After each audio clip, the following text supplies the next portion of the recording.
This is Alex Fisher. I'm Deputy Commissioner for Legal and Regulatory Affairs here at the Department of Buildings. And presenting with me today is Ronaldo Hilton, Assistant Commissioner for Operations Compliance. I hope everyone had a nice lunch and had a little stretch in advance of today's session. No, I will not be doing a stretch with you. Just want to make sure you're all okay. I've heard these on these Zooms. I don't do them. So this afternoon, we plan to take you through 3 areas in licensing and highlight some changes and proposals. The first segment will be about the recently introduced bill to license all general contractors. The second portion will cover the New York State Elevator Safety Act, and just a shout out to my counterparts at the State Department of Labor for their contributions and continued consultation with us on this. And in this third segment, some DOB Now online processes in licensing, both current and future. There will be some time for questions at the very end, so just let Ronaldo and myself continue through our 3 segments. And before I begin, just want to note that there are slots still available throughout the week for other presentations, including those that have continuing education credits available. Okay, so the first segment will be on the general contractor license. Bear with me, I'm going to get there.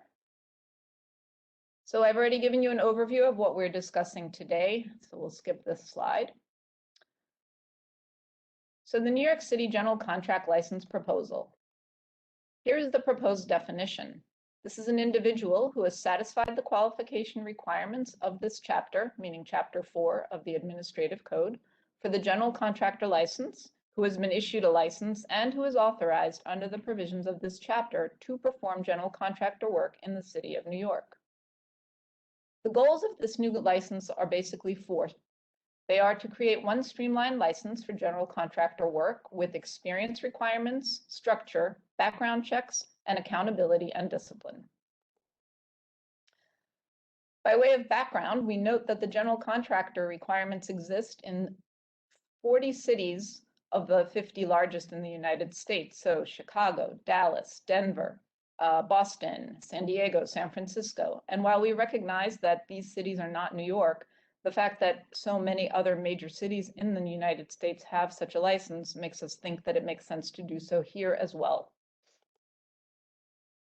The scope of the license in these other jurisdictions is quite varied. Several of the jurisdictions require a GC license for any work that requires a permit. Some jurisdictions have a dollar amount threshold in determining whether a GC license is required, ranging from $500 in Philadelphia, $7,500 for residential projects, or $50,000 for commercial projects in Louisiana. A few jurisdictions require a GC license only for certain work, typically residential projects, such as here in the City of New York. Licenses and registrations can be suspended or revoked in other jurisdictions.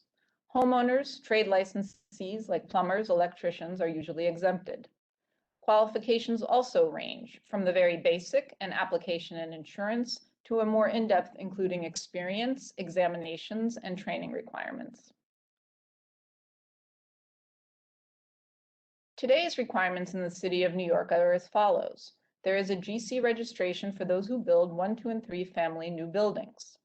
A safety registration number is required for all other new building construction, demolition, or large alteration work permits. Insurance tracking numbers for those who do minor alteration work and for all other non-trade specific work permits. Finally, there's a license issued by the New York City Department of Consumer Affairs, the Home Improvement Contractor License, which is required for those who construct, repair, remodel, or perform other home improvement work that costs more than $200 in any residential building or on land in New York City. The current administrative code requirements for a general contractor are as follows. They are contained in 28.418 of the code. Applicants for registration today must provide business documentation, including records disclosing names of owners and officers, proof of insurance, including general liability, workers' compensation, and disability insurance, proof of financial solvency, 3 months of bank statements reflecting contractor business has a balance of at least $25,000. The New York City Administrative Code sections 418.4 and 418.5 also requires that general contractor registrants provide warranties to home buyers, provide subcontractor information to the department, and maintain technical reports. Additionally, today's general contractor registrants are subject to the general licensing provisions of Chapter 4 in Section 401, which include being 18 years old of age, able to read and write in the English language, and be of good moral character. These are generally 3-year license terms. Contractors are also subject to background investigations and government fine penalty checks prior to renewal and/or issuance. And the individual registrant must be an officer in the general contractor business. Again, these are today's requirements. In our proposal, we have expanded upon some of these items that exist today in order to encompass different types of businesses. So the proposed GC business definition is a sole proprietorship, partnership, or corporation authorized by the commissioner to conduct general contractor work under a designee who is a licensed general contractor. The term general contractor business shall not be construed to mean a city agency that performs general contractor work. General contractor license applicants will be required to provide all such documentation and information requested by the department to register their company employer as a general contractor business. And this information will include, for all GC businesses, including those that are sole proprietorships, proof of financial solvency, which will include bank statements and bank letters. City agencies will be exempt from this requirement. We'll have to provide proof of insurance as required by Section 401.9. Additionally, if the business is a corporation, we'll require the corporate name and other business information on a form provided by the department, the name and personal contact information of corporate officers and registered agents and any person owning an interest of 10% or more in the corporation. If the business is a partnership, we'll need the names and personal contact information of all partners on a form provided by the department. So what does the licensee look like? This is an individual conducting business as a general contractor or performing general contractor work, which includes any work requiring a DOB permit to construct, enlarge, alter, repair, demolish, or remove any building or structure in the city, or change the use or occupancy of such building or structure, or an open lot or portion thereof. All of these entities must obtain a general contractor license in our new proposed state. Applicants for a general contractor license, in addition to satisfying general licensing requirements, must have a site safety training supervisor card and satisfy one of these experience requirements. Either have a bachelor degree in engineering, architecture, construction management, and 1 year of practical field experience in general construction, or 5 years of practical experience in construction with at least 3 of such years in general construction on buildings, or be a professional engineer or registered architect in good standing with the state and the city for the 3 years prior to application.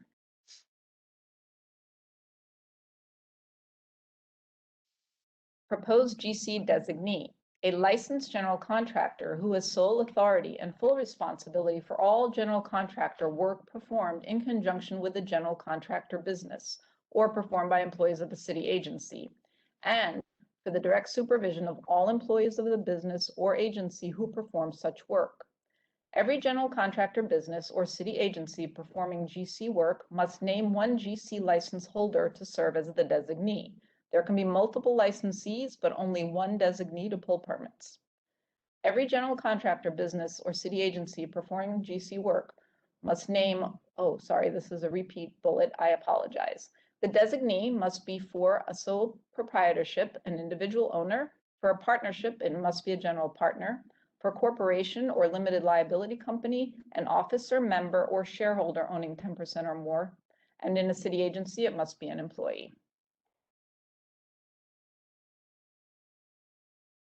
The designee's duties will be to have full responsibility over the general contractor work, the direct supervision of the business operations that surround that work, the direct supervision of work up to 3 levels that are performed by the GC business or city agency and their subs. We're providing here a very simplistic example of what those 3 levels look like so that you have an idea, but understand that the designee can supervise more than one person at that level A.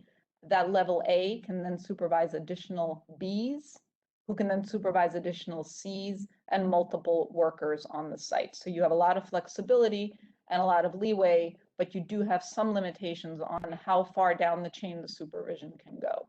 You can obviously have less, but this is the maximum based on our definitions. A general contractor business or city agency must notify DOB before a plan change is made to the designee.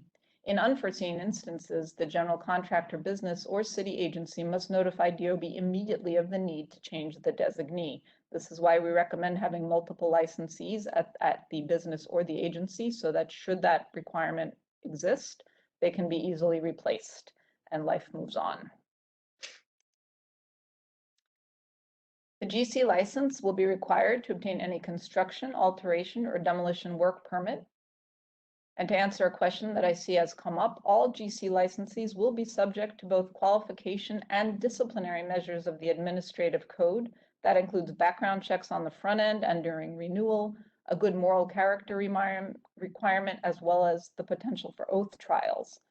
I'll explain a little bit more about that in a moment. There will be increased responsibilities for the individual contractor or designee, and of course, training and experience requirements for the GC licensees. Back to the oath trials. Should a GC contractor have a problem, and if the agency requires that they have to discipline that contractor, we will be able to do so. It is something we today cannot do for the vast majority of our permit holders. GC 123 registrants today may be disciplined. Somebody holding a safety registration number, building some of the largest buildings in this city, cannot be disciplined. Discipline ranges from fines to suspensions and revocations, and only in the worst situations. What is an oath trial? So oath is the Office of Administrative Trials and Hearings. There are two sides to that agency. One is the hearing side, where the summonses that we issue are heard, and then there's the trial side, where we do full-blown trials when we have to bring somebody up on disciplinary charges, be that a license holder, a PE or RA, or even our own employees. That agency holds all administrative hearings that the city requires, and we would bring such cases against general contractors there. After an oath trial, a report and recommendation is issued to the Commissioner of Buildings, who has the final say on whether a license can be disciplined. So if the oath judge says that a license needs to be suspended for a period of time, the commissioner may adopt that recommendation, may modify it, or may reject it and issue a new one, as long as the facts support that. So grandfathering, this is also, I think, of interest to folks. The law is expected to take effect 3 years after passage. That is how it's written. And during that 3-year period, current active GC registrants and safety registrants can continue to file for permits until their scheduled renewal. Active GC and safety registrations will convert to GC licenses on the effective date. On renewal, a GC registrant or safety registrant will then be issued new GC licenses without a new application, but will have to meet some requirements, including the new education and experience requirements for GC license as set forth in the proposal. Existing applicants that have held a registration for 5 years or more will be considered to have satisfied this requirement. And at that same time, we'll be checking for oath fines and penalties and doing criminal background checks. There will be no background fee for those who are existing in our systems.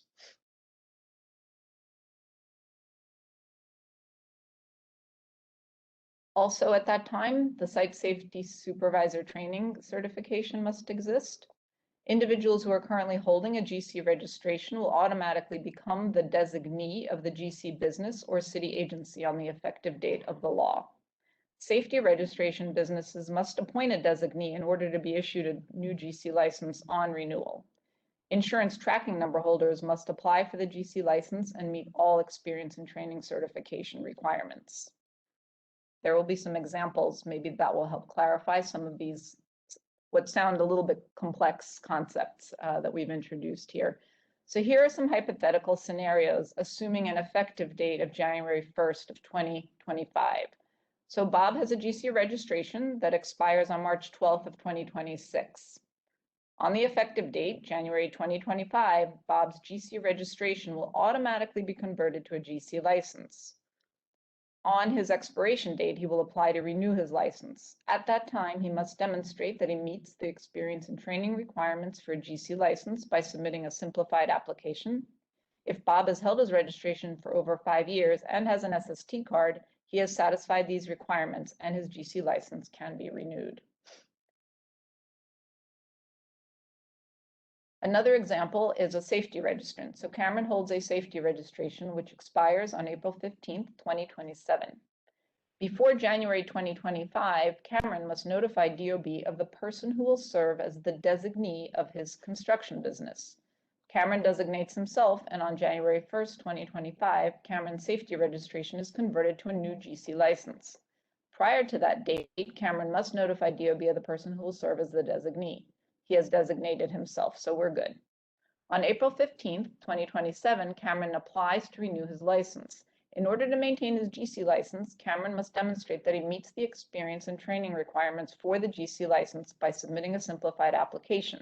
Since he's held his registration for 5 years and has an SST card, he has then satisfied the requirements and the GC license can simply be renewed.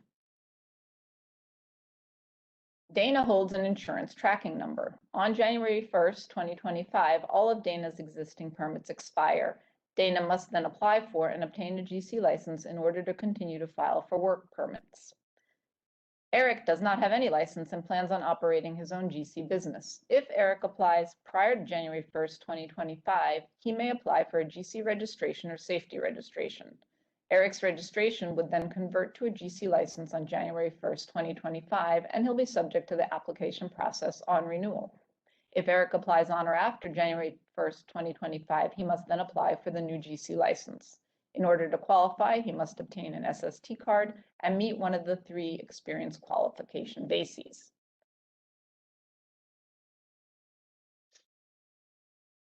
So permits on the effective date of the law and by future rules of the department. So general contractor registrants who will then have a new GC license number, that new number will appear on permits belonging to active former GC registrants. For safety registrants, their new GC number will appear on permits belonging to active former safety registrants who've previously notified the department of their designee. If safety registrants don't notify the department of their designee, those permits will expire.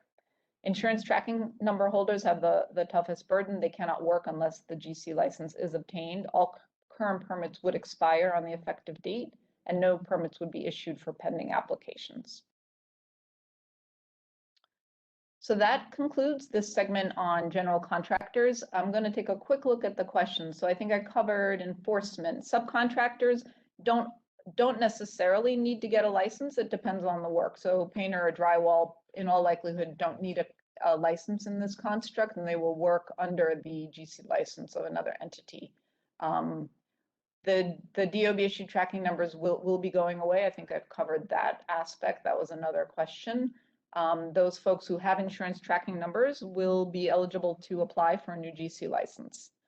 And hopefully I covered enough in the following slides. I do see a question about the designee versus contractor business, but very simply put, the business exists as an entity. The entity can have multiple license holders. Those are the individuals who are qualified by the agency.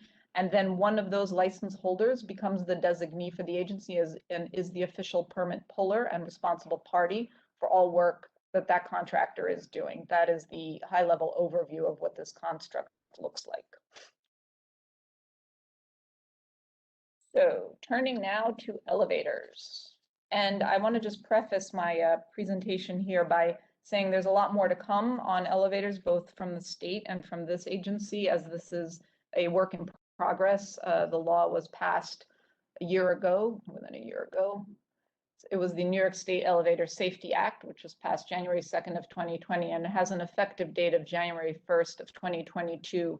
And there are some complexities around it that we are all working through, and we will do more outreach, but we wanted to do a high-level overview for you today.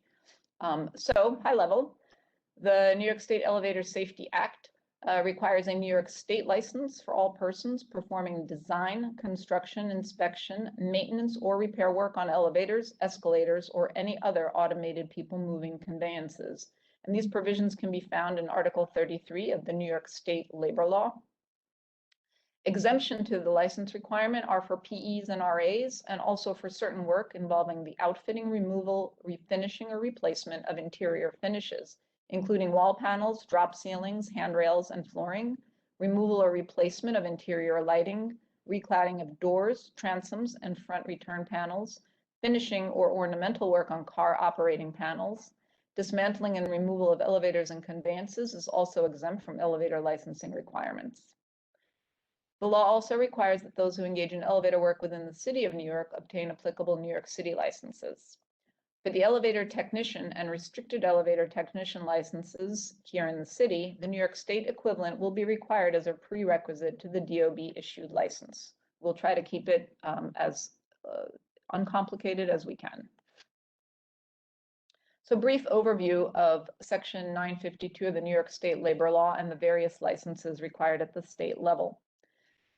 There is an elevator contractor license, which is required for businesses to engage in elevator and conveyance work or accessibility lift work. There is an elevator mechanic license, which is required to engage in elevator and conveyance work. That individual must work for an elevator contractor licensee. There's also an elevator accessibility technician license, which is required to engage in accessibility lift work and must work for an elevator contractor licensee. An elevator inspection contractor license is a license required for a business to engage in elevator and conveyance inspections. And there is an elevator inspector license, which is required to engage in elevator and conveyance inspections, must work for the elevator inspection contractor licensee. Tried to create a little picture of what that might look like. So you have the businesses at the top there, and you have the labor component at the bottom. Qualifications. So the labor law has certain requirements for each of these licensees that I just described. So the elevator contractor license must employ licensed elevator mechanics and prove compliance with insurance requirements. The elevator mechanic license has multiple qualification opportunities. So for example, if you're a certified elevator technician and hold a CET certification, or you hold a certificate of successful completion and you've passed the mechanic exam, or you hold a certificate of completion of the state registered apprenticeship programs, or work on elevator construction, maintenance, or repair with direct and immediate supervision in New York State for a period of not less than 4 years prior to January 1st, 2020, or you've successfully completed an exam established by the New York State Civil Service Commission or a municipal civil service commission, and work on elevator construction, maintenance, mechanics, inspection, or repair with direct and immediate supervision in this state for a period not less than 4 years immediately prior to January of 2020. Additional qualifications for the elevator accessibility technician. Certification issued by the National Association of Elevator Contractors as a certified accessibility and private residence lift technician, or an equivalent certification recognized by the New York State Department of Labor, or alternative qualifications that are listed in the law under elevator mechanic license. For the elevator inspection contractor license, must be a licensed elevator inspector or employ licensed elevator inspectors and prove compliance with insurance requirements. That's the business. And then there's the elevator inspector license, which is a certification. One of the qualifications is a certification issued by the Qualified Elevator Inspector Training Fund. Another is by the National Association of Elevator Safety Authorities as a qualified elevator inspector, or an equivalent license recognized by the New York State Department of Labor. Today's New York City elevator license requirements are as follows. So New York City today licenses only private elevator inspection agency inspectors and private elevator inspection agency directors. The private elevator inspection agency director license can be found in code section 28421.1 through 28421.4. This person or entity perform elevator inspections and or witness inspections or tests or enter into contracts to perform such work, and must employ and designate one licensed director to supervise all operations and work. The private elevator inspection agency inspector license can be found in section 422.1 through 422.3. These individuals perform and or witness inspections for a private elevator inspection agency, see above, and work must be performed under the direct and continuing supervision of the licensed private elevator inspection agency director. Our new structure under the law, which will be in effect next January, is similar with some additions. We've renamed the agency director to be an elevator agency director license. And under that individual, we will have the elevator agency inspector, the technician, which is the equivalent of the mechanic at the state level. And there will also be a restricted agency technician license. This is the accessibility technician. And finally, an elevator agency helper. I'll review some of these in a minute.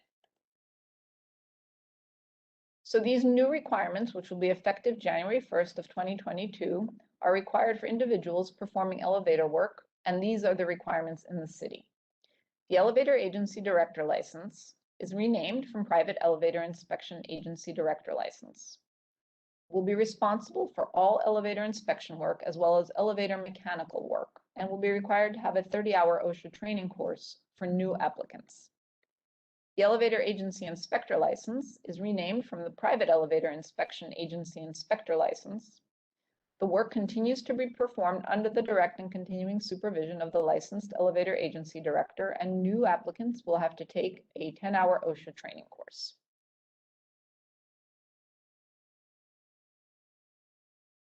The elevator agency technician license will be required to perform elevator work, which includes the alteration, assembly, installation, maintenance, repair, replacement, and modernization of elevators, and work must be performed under the direct and continuing supervision of the licensed elevator agency director. The restricted elevator agency technician, or accessibility technician, is restricted to work on platform lifts, including those installed in private homes. Work must be performed again under the direct and continuing supervision of the licensed agency director. The elevator agency director, elevator agency helper will be required to perform elevator work under the direct and continuing supervision of an agency director. Elevator agency technicians and restricted elevator agency technicians performing work in the city must obtain both a New York State and a New York City elevator license. New York City specific license qualification requirements for the technician, the restricted elevator agency technician, and the elevator agency helper, as well as application forms, continuing education and training requirements, and fees are to be determined prior to the effective date. So as I said earlier, more to come.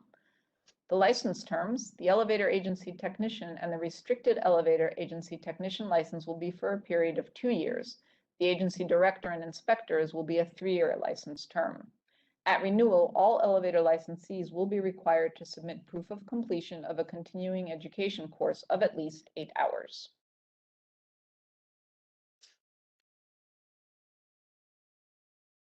Applications and permits issued to elevator contractors will appear on DOB's website within 48 hours of their issuance. The information to be published includes the date of issuance, the work covered by the permit, the elevator contractor or contractors involved, the location and type of work to be performed. DOB will maintain and publish a registry listing all licensed elevator agency helpers, technicians, and inspectors doing business in the city of New York, and this registry will be posted on DOB's website. I expect that the state will have some similar requirements that they will be following as well. So that concludes my portion on GC licensing and elevator licensing, and I'm going to now turn this over to Ronaldo Hilton to discuss some DOB Now processes with you.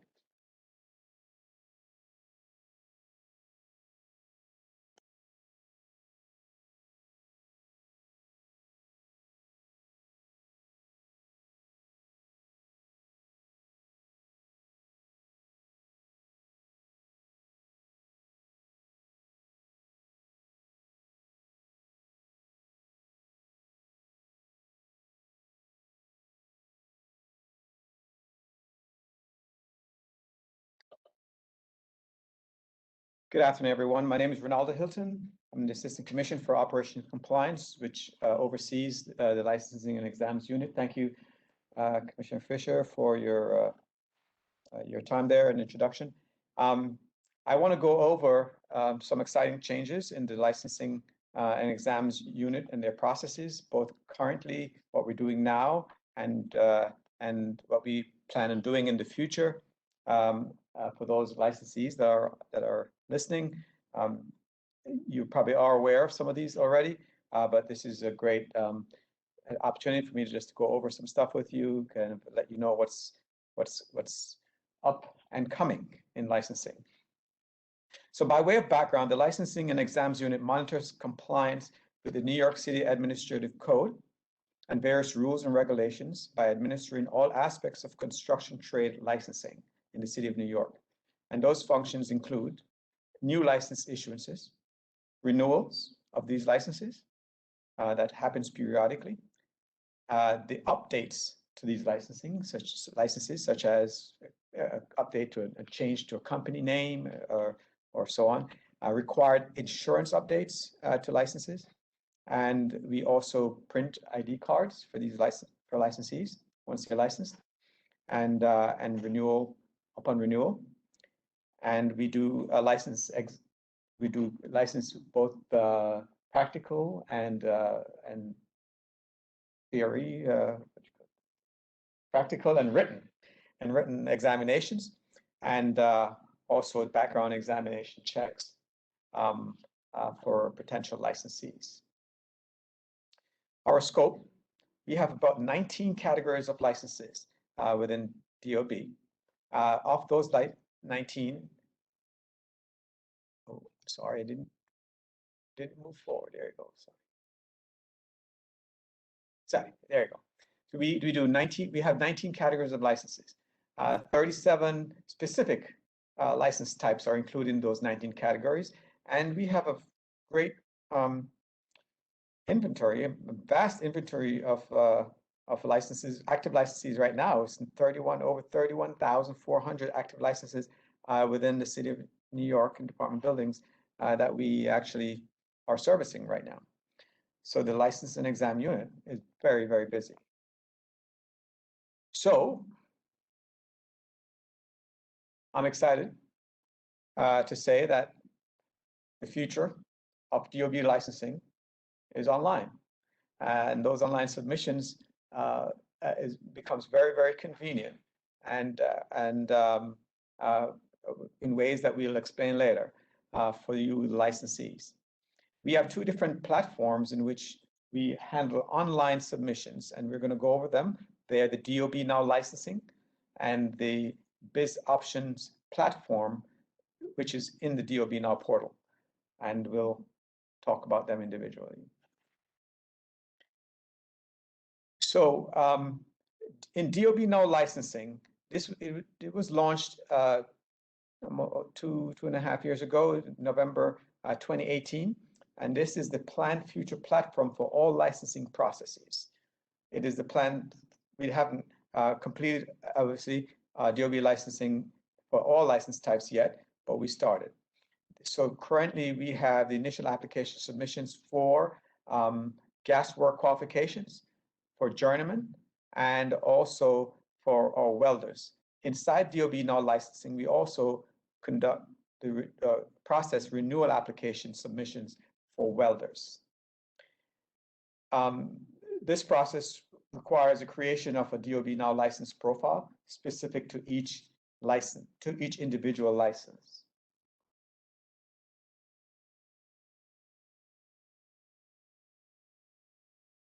So as I said before, the DOB Now license is the initial platform where the platform where we do initial application submissions for welders, journeymen, and gas work qualifications, as well as renewals for welders. The applicants must create a DOB Now licensing account. The beauty of this thing is that there's no forms to complete in DOB Now. The applicants really input everything directly in this platform. They it's a collection, just collects the information from you, asks you questions, you put it in. So there's no LIC form for you to complete. But inside of that also, you can also upload, you will be able to upload all your required documentation. You can make all your payments online, the supporting documentation that is, and also make payments online right there in DOB Now. You get instant live application status availability to look up to see where your application is in process. And you'll also get email alerts after a review of your license. And also during submission, when you submit, you'll get an email saying you have submitted your application for a license. That information, of course, is all available at www.buildings.nyc.gov/licensing, and you'll see, just select the DOB Now licensing platform for welders, journeyman registrations, gaswork qualifications.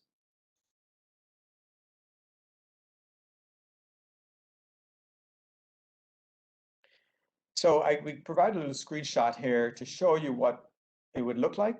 When you go to DOB Now licensing, you just select the section for welders, journeyman, and gaswork qualifications. It's very, very important. I had that circled in red below, that you ensure that you choose the correct section for what you're doing. If you're looking to do work, or to apply for a welder, a journeyman, or gaswork qualification, you select this particular one that says welder, journeyman, gaswork qualification applications only.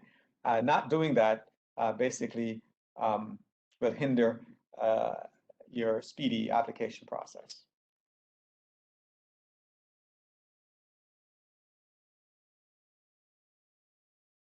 And I provided another screenshot here that shows you, once you've uploaded your information into DOB Now, you'll get an application number.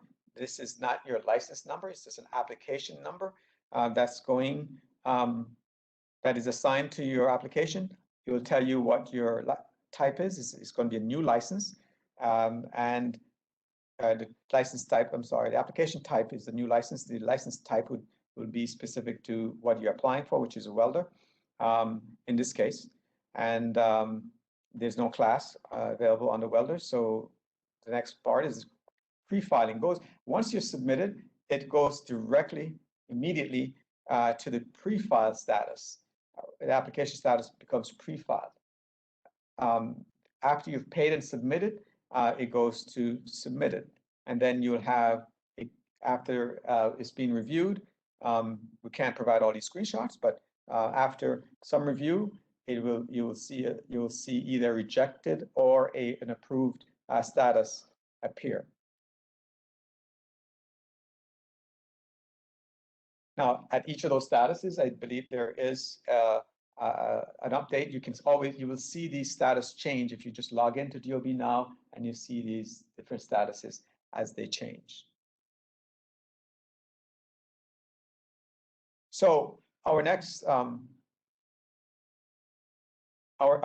big as a direct result of the pandemic, DOB had to accelerate a system to handle renewal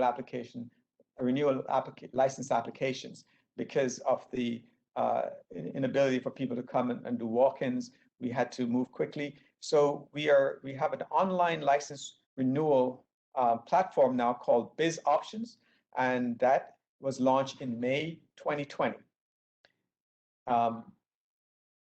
It was out of necessity for the pandemic, but it's here to stay.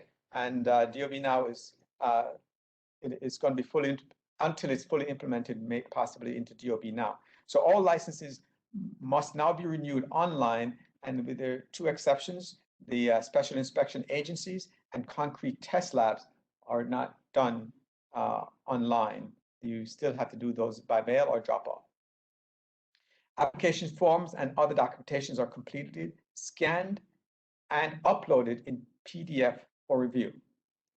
So just like you're doing a regular license, you fill out your forms, you get your documents together, you scan them individually by type. Say your license, say it was a LIC2, you would scan, you'll name it your LIC2 and upload it. And you have to submit all your, say, your medical forms. You would upload those also, and you make your payment online, and you'll get application status availability online also. Again, just like DOB Now, you'll get email status alerts after each review. And the good thing is, you don't have to make an appointment to come see us here at DOB. Everything is done online. And it is a time saver for you all, because I know everyone is busy, and this is a great way to see your process through without having to come to DOB and spend hours on the trains or whatever and get delayed. But you can do everything online and watch it and watch us process your application. Here's a screenshot of what that would look like. The Biz Option platform. An e-filing account must be created first and authenticated for each individual license type, like similar to DOB now. So please, because you need to basically create an account with DOB called e-filing, you should plan ahead and have enough time in advance to get that e-filing account processed and approved before you submit your application for license renewal. Good news is e-filing authentication process is now 100% online. So there's no more mailing in your authentication papers. Once an e-file account has been created and authenticated, a licensee can proceed to create a new application via the Biz options in DOB Now, which I'm about to speak about.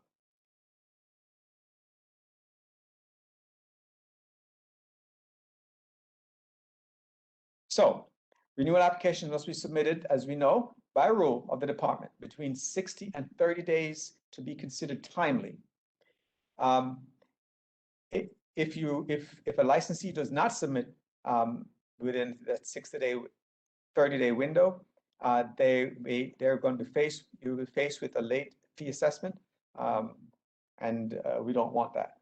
Plus, the advantage of doing it in advance in that 30 to 60 days to build yourself more time for any kind of back and forth that may happen between you, the licensee, and the person, the DOB staff member who's reviewing your applications.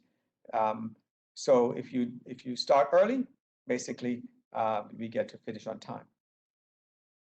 So the online license renewal, you create a renewal application submission. You submit specific license applications form and all required documentation. Just be sure application is completed before you submit, and make all required payments. However, we want to make note that the payment is not your final step. You must preview to file and then submit to complete the renewal process. So until you hit a submit button, do not don't be misled into thinking because you upload your documents that everything is done. You must hit that submit button. And before you submit, you must preview your documents. So follow the prompts and all will go well.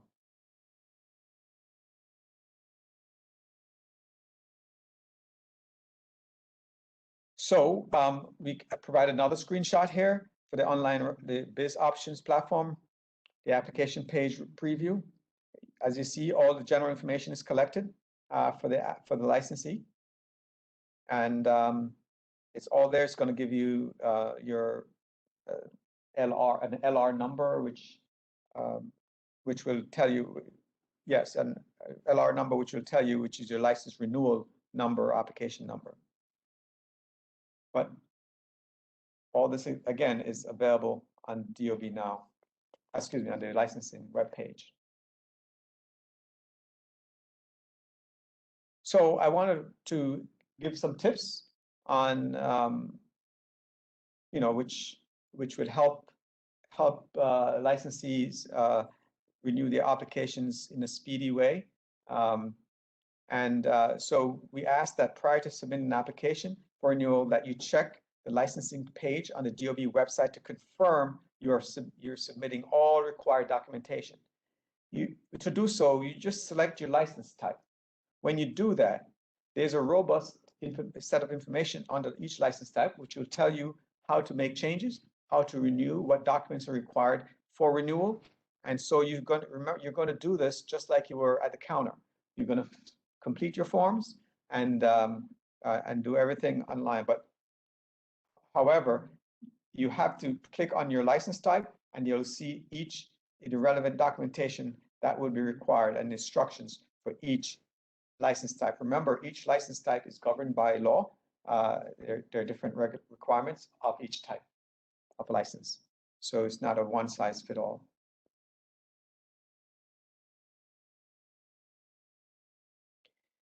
So over the past year, we've accumulated some common issues that may delay application approval.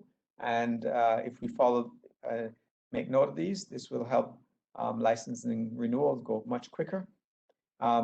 So one of the main things we find sometimes people, licensees are submitting applications which are incomplete. There's no, once you submit this, but once you submit your application, upload and submit your application, it is submitted. So you can't add to this application until it's reviewed. So you must submit a complete application. Some of the common forms, one of the common forms, this is not an exhaustive list, by the way, but the child support form is always required.